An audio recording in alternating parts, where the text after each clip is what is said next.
জীবনে প্রথমবার এত মানুষের রান্না বান্না করতেছি। দাওয়াত যখন দিব, মেহমান আসবে, আপ্যায়ন তো একটু করতেই হবে, তাই না? আজকে আমাদের বাসায় আমার খালা শাশুড়ির পুরো পরিবার আসবে, আর তাদের জন্যই সকাল থেকে রান্না বান্না শুরু করে দিলাম। বাসার জন্য মোটামুটি রান্না তো করি, বাট আজকে যেহেতু অনেক মানুষের জন্য রান্না বান্না করব, তাই একটু নার্ভাস। যাই হোক, চুলায় বড় একটা সসপ্যান বসিয়ে দিলাম, এটার মধ্যে করব বিরিয়ানি। এক এক করে আরো অনেক কিছুই রান্না বান্না করার প্ল্যান আছে, দেখা যাক কতটুকু করতে পারি। বাসার জন্য রান্না বান্না তো সবসময় করা হয়। আমাদের বাসায় আমরা 5 জন ফ্যামিলি মেম্বার, সব মিলিয়ে আজকে আমরা 15 জন মতো হব। তো সেভাবে সব করতেছি। পানির মধ্যে একটু বিরিয়ানি মশলা দিছি, দুধের মধ্যে ঘি মিক্স করে সেইটা দিলাম, আর আরেকটু নেড়ে চেড়ে দেওয়ার পরে আমি দিয়ে দিচ্ছি এই পোলাওয়ের চাল। আজকে তো আমি লাল শাড়ি লাল চুড়ি পরে রান্না বান্না করতেছি, মনে হচ্ছে একদম নতুন বউ। বাড়ির বউ যে রান্না করতেছে সেটা দেখেই বোঝা যাচ্ছে। আমার তো একদম নতুন বউ ফিল হচ্ছে, যদিও বিয়ের প্রায় 1 বছর হয়ে আসলো। সকালবেলায় বিরিয়ানির মাংসগুলো ম্যারিনেট করে রান্না করা হয়েছিল, সেগুলোই দিয়ে দিলাম এখন চালের মধ্যে। তো মেন কাজটা আমার অলমোস্ট কমপ্লিট, বিরিয়ানিটা সব কাজ শেষ। বিরিয়ানি ঢাকা দিয়ে ড্রয়িং রুমে গিয়ে দেখি আমার হাজবেন্ড এদিকে ড্রয়িং রুম ক্লিন করতেছে। এত মানুষ আসবে বাসায়, তাই সবকিছু পরিষ্কার পরিচ্ছন্ন করা হচ্ছে। আমাদের সোফায় সবসময় সোফা কভার লাগানো থাকে, বেশ কিছুদিন আগে এই সোফা কভারটা অর্ডার করছিলাম, সেটাই আজকে লাগাবো। বাসায় ম্যাক্সিমাম সময় আমরা তুর্কি সোফা কভার গুলো ইউজ করি।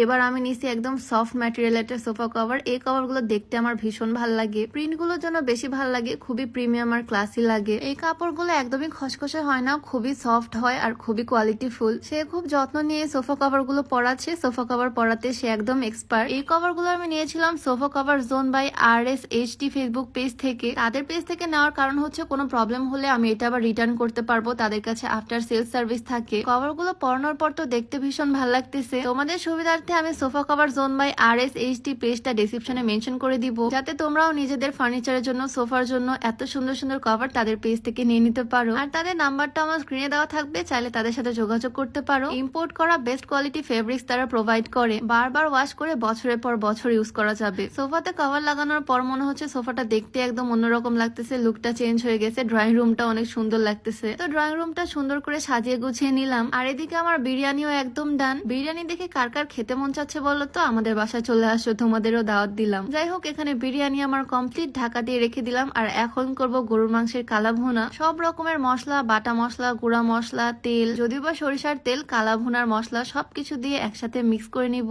কালা ভুনাতে মশলাটা একটু বেশি ইউজ করা হয়, খেতে ভীষণ মজা হয়। আমি সুন্দর করে মাখিয়ে নিচ্ছি একদম সব একসাথে। আমার আম্মু বলে মাখানোতে নাকি সব স্বাদ, যত ভালোভাবে মাখানো হবে তত টেস্টি হবে তরকারি। আমার তো মাখানোর পর দেখতেই ভালো লাগতেছে, মনে হচ্ছে এভাবেই খেয়ে ফেলি। যাই হোক, মজা করতেছি। সুন্দর করে মাখিয়ে তারপরে তুলে দিলাম, মানে চুলা অন করে দিলাম। কিছুক্ষণ রান্না করার পরে কালারটা এরকম চেঞ্জ হয়ে যাবে, আর আরো কিছুক্ষণ রান্না করার পর এরকম একদম কালো কালার চলে আসবে, মানে একদম কালা ভুনার রিয়েল কালারটা চলে আসে। দেখো কি লোভনীয় লাগতেছে দেখতে। বিরিয়ানি আর মাংস রান্না করা তো শেষ, এখন করব ডাল। আমার আইটেম গুলো শুনে মনে হচ্ছে না একদম বিয়ে বাড়ির খাবার রান্না করতেছি। বিরিয়ানির সাথে ডাল না হলে আমার একদমই ভাল লাগে না, ঘন করে ডাল রান্না করব। আর আজকে ডালটা করব হচ্ছে চর্বি দিয়ে, খাসির চর্বি। মশলাটা ভালোভাবে কষিয়ে নিয়ে আমি এই চর্বিগুলো দিয়ে দিলাম, আর তারপর দিলাম সিদ্ধ করে রাখা ডাল। আজকে আমি কোনো রেসিপি একদম পারফেক্টলি দিতে পারতেছি না, কারণ একটা ভিডিওতে অনেক রান্না বান্না দেখাচ্ছি। অনেকটা পানি দিয়ে কিছুক্ষণ রান্না করলেই ডাল রেডি। আজকে আমি শাড়ি পরে সব রান্না বান্না করতেছি, আর শাড়িটা এত বেশি সুন্দর তোমাদেরকে একটু দেখাই। আজকে আমি এই সুন্দর সফট মোমবাটিকে শাড়িটা পরছি, কালারটাও খুবই সুন্দর। শাড়ির সাথে ব্লাউজ পিসও আছে, বাট আমি ক্রপ টপ দিয়ে পরছি। শাড়িটা খুবই সফট আর কমফোর্টেবল, তাই পরতেও আমার কোনো রকমের কষ্ট হচ্ছে না, আমি ইজিলি ক্যারি করতে পারতেছি। এই সুন্দর শাড়িটা এক্সক্লুসিভ ফ্যাশন কর্নার পেজ থেকে নিছি, তাদের পেজটা আমি ডেসক্রিপশনে মেনশন করে দিব, চাইলে ভিজিট করে আসতে পারো। যাই হোক, ডালও রান্না করা এদিকে কমপ্লিট। তারপর আমি করতেছি চিকেন। গরুর মাংস তো কালা ভুনা করছি, আর মুরগির মাংসটা করবো একটু ঝোল ঝোল। এক হাঁড়ি চিকেন বসিয়ে দিছি, একদম বেশি বেশি মশলা দিয়ে সুন্দর করে রান্না করে নিচ্ছি। এটাও কিছুক্ষণের মধ্যে হয়ে যাবে। আর এদিকে আমি চলে আসলাম ডিম ভুনা করতে। ডিম সিদ্ধ করে একটু ভেজে তারপরে মশলা কষিয়ে ডিমগুলো ছেড়ে দিচ্ছি। মানে এটা তো খুবই কমন রেসিপি, বাট খেতে মজা লাগে। তো একে একে সব কাজই শেষ মোটামুটি। দুপুরের আগেই আলহামদুলিল্লাহ সব রান্না বান্না শেষ। বিরিয়ানি, ভাত, তরকারি সবকিছু কমপ্লিট। আর লাস্টে ভাবলাম একটু সেমাই রান্না করা যাক। বাঙালির ডেজার্ট বলতে এই পায়েস আর সেমাই। মোটা সেমাই নিছি এখানে, একটু জর্দা বানাবো। কড়াইয়ের মধ্যে বেশ খানিকটা ঘি,